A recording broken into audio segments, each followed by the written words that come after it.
Dear students, welcome to GAME, Gross and Microscopy Explained. I hope at least one of the two pictures on either side is familiar to you. The gross picture. Can you identify this particular structure? Good. It is a gallbladder with gallstones. It is an important question in the enclosure given within. This is a mounted specimen of the gallbladder. It measures so many centimeters long. Generally, a sac-like structure is not given in a 3-dimension, but in length. Also, we should mention what is the thickness of the wall. The external surface is grayish white or grayish black, whatever it might be. And the internal surface, that is the inner mucosal surface that we can see, we should mention the color. I given it as brownish pink. You people can alter it according to your specimen. And it has got multiple calculi of varying sizes. So this one is extremely large, whereas this is small. They are almost filling in. And this region is called the neck of the bladder, and that is also being stuck with a large stone, precipitating the surgery. This is another specimen. Multiple pale brownish stones or calculi are seen. Each of these, that is the stones, measure so many centimeters in diameter. The stones have a faceted edge. Faceted means almost flattened. They say that by constantly rubbing against each other, they produce a faceted or a diamond-like edge. The inner surface of the mucosa is pale pinkish brown, and the thickness is hardly about 1 to 2 millimeters.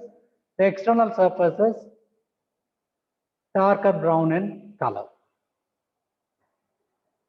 A third specimen. This I have pertinently given for you to compare. This is a cholecystectomy specimen or a specimen of the gallbladder measuring so many centimeters long.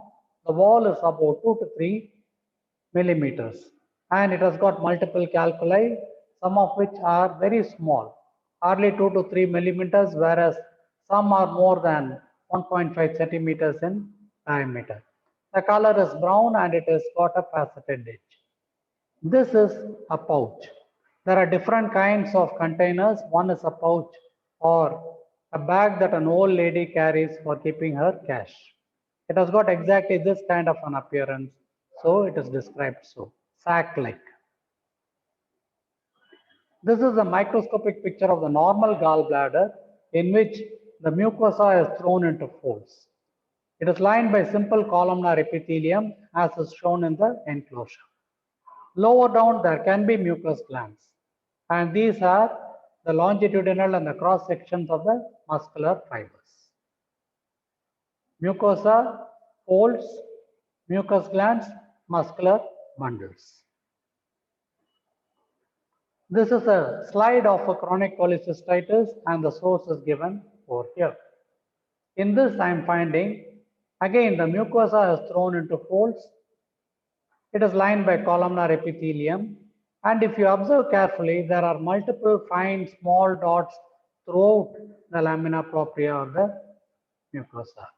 So these indicate inflammation. But more important is I found that there is a diverticulum that is going deep inside, and it is open only at one end here, whereas the other end is blind. Hence it is called a sinus. And this sinus has been given a proper name, the Rokitansky hash of sinus, a classical hallmark of chronic cholecystitis. This is yet another slide. I find the mucosa thrown into folds lined by columnar epithelium, lot of inflammatory cells, lymphocytes predominantly. And here also I am finding a Rokitansky hash of sinus. So what are the points in favor of your diagnosis? Undulating mucosa, lymphocytic infiltrate, Rokitansky hash of sinus, and congestion of the blood vessels. See you in game 34.